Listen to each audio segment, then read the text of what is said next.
Welcome back to my channel. আমার চ্যানেলের পক্ষ থেকে সবাইকে অনেক অনেক ভালোবাসা জানিয়ে শুরু করছি আজকের রেসিপি। আজকে তৈরি করব চর্বির চপ। এখানে নিয়ে নিয়েছি খাসির মাংসের চর্বি, তাতে দিয়ে দিলাম লবণ, দিয়ে দিচ্ছি লেবুর রস, দিয়ে দিচ্ছি গোলমরিচের গুঁড়ো।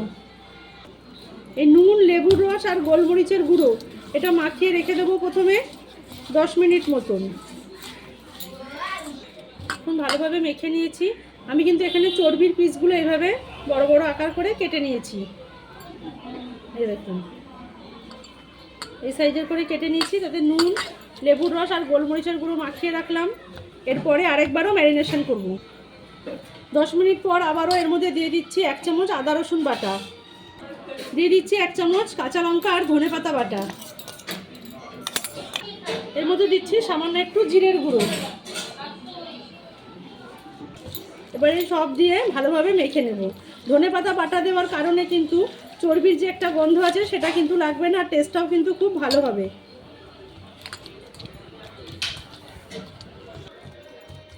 এটা কিন্তু খুব ভালোভাবে মেখে নিয়েছি। এবার এটাকে রেখে দেবো 10-15 মিনিট, তারপর চপগুলো ভাজবো।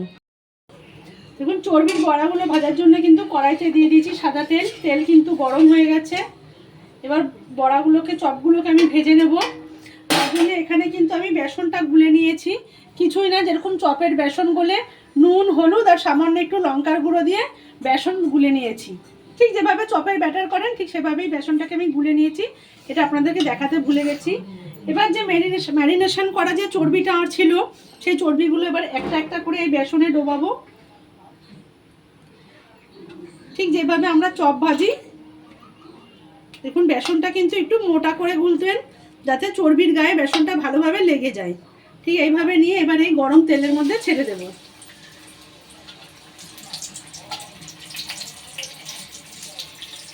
আরও একটা ওই একইভাবে ছেড়ে দিচ্ছি।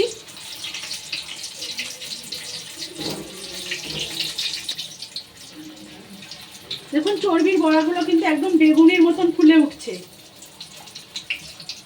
আর এই সময় কিন্তু গ্যাসের আগুনটা একটু কম করে দেবেন।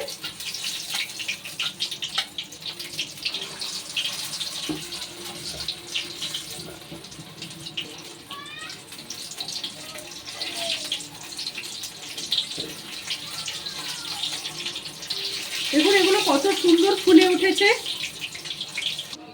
দেখুন, চপগুলো কিন্তু লাল লাল করে ভাজা হয়ে গেছে। এবার এগুলোকে আমি তুলে নেব।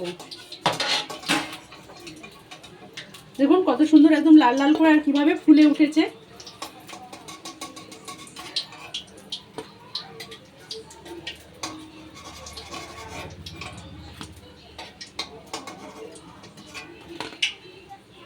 দেখুন কত সুন্দর হয়েছে।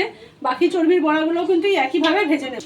বাকিগুলোও কিন্তু একইভাবে তেলের মধ্যে ছেড়ে দিচ্ছি। এই সময় কিন্তু গ্যাসের আগুনটা লো রাখবেন। যখনই চর্বির বড়াগুলো তেলে ছাড়বেন তখনই কিন্তু গ্যাসের আগুনটা লো করে দিতে হবে।